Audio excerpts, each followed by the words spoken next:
ଓମ୍ ସାଇରାମ। ଆଜିର ସାଇ ସନ୍ଦେଶରେ ବାବା କହୁଛନ୍ତି, ମୋର ପ୍ରିୟ ସନ୍ତାନ, ତୁ ଜମା ଚିନ୍ତା କରନି। ମୁଁ ତ ଚାରି ପାଖରେ ଘେରିକି ରହିଛି। ତୋର କେହି ବି କିଛି କ୍ଷତି କରିପାରିବେନି। ତୋ ବାବାର ଆଶୀର୍ବାଦ ସବୁବେଳେ ତୋ ଉପରେ ଅଛି।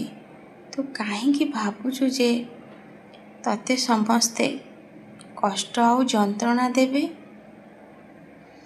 ତୁ ତ ସବୁବେଳେ ମୋ ମନ୍ତ୍ର ପାଠ କରୁଛୁ। ସବୁବେଳେ ତୁ ମୋତେ ସ୍ମରଣ କରୁଛୁ। ତୁ ଜମା ଡରନି ସନ୍ତାନ।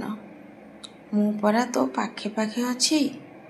ତୁ ଯୋଉଠିକି ବି ଯାଉଛୁ, ମୁଁ ତୋ ସାଙ୍ଗରେ ଯାଉଛି।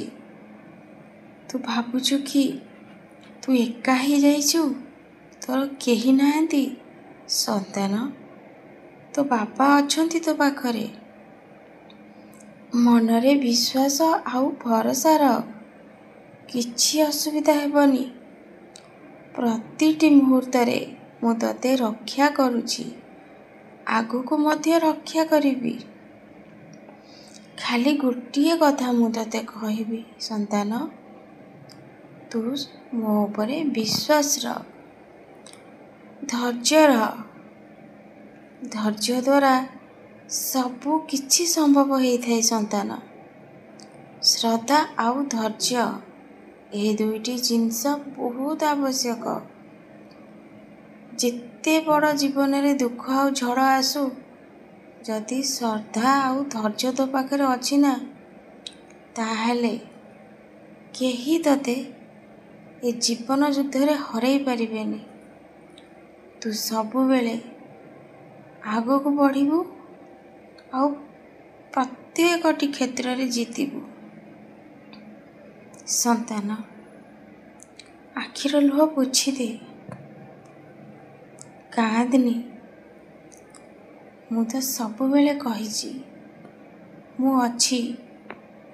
ବାସ୍ ଏଇ ଗୋଟିଏ କଥାକୁ ସବୁବେଳେ ମନେ ରଖିବୁ ଆଉ ଜୀବନରେ ଆଗକୁ ବଢ଼ିବୁ। ବହୁତ ଆଗକୁ ଯିବୁ ତୁ। ମୋ ଆଶୀର୍ବାଦ ସବୁବେଳେ ତୋ ଉପରେ ଅଛି। ତୋ ଜୀବନରେ ଯାହା ସବୁ ଚାଲି ଯାଇଛି, ପୁଣି ମୁଁ ତତେ ଫେରେଇ ଦେବି ସନ୍ତାନ। ତୋ ହସ ଖୁସି ସବୁ କିଛି। ତୁ ଖାଲି ମୋର ସାଇ ଚରିତ୍ରକୁ ପାଠ କର। ମୋର ଏକାଦଶ ବାଣୀକୁ ପାଠ କର। ମନ୍ତ୍ରରେ ନିଜକୁ ହଜେଇକି ରଖ ସନ୍ତାନ। ଜୀବନରେ କିଛି ଅସୁବିଧା ହେବନି। ସବୁବେଳେ ମୋ ସାଇ ନାମକୁ ସ୍ମରଣ କର। ଯେତେ ବଡ଼ ବିପଦ ଆସିଲେ ବି ସେ ବିପଦ ତୋ ପାଖ ମାଡ଼ିବନି। ଲୋକମାନଙ୍କ କଥା କେବେ ବି ଶୁଣିବୁନି। ସେମାନେ ବହୁତ କିଛି କଥା କହିବେ। ଭଲ କଲେ କହିବେ, ଖରାପ କଲେ ବି କହିବେ। ତୁ ନିଜ କଥା ଶୁଣ। ନିଜକୁ ଭଲ ପା ସନ୍ତାନ।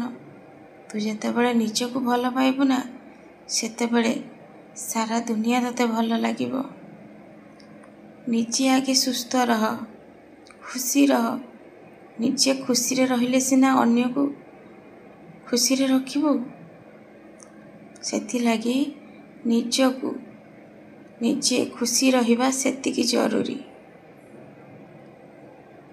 ସନ୍ତାନ, ଜୀବନରେ କେତେବେଳେ ସୁଖ ଆସିବ ଯେ କେତେବେଳେ ଦୁଃଖ ଆସିବ, ସେସବୁ କଥା ଭାବିକି ନିଜକୁ ଆଉ କଷ୍ଟ ଦେନି। ତୁ ଏବେ ନିଜର କର୍ମକୁ ଠିକ୍ ଭାବରେ କର। ମୋ ଆଶୀର୍ବାଦ ତୋ ଉପରେ ଅଛି। ତୁ ଖୁସି ଆନନ୍ଦରେ ରହ ସନ୍ତାନ, ଖୁସିରେ ରହ।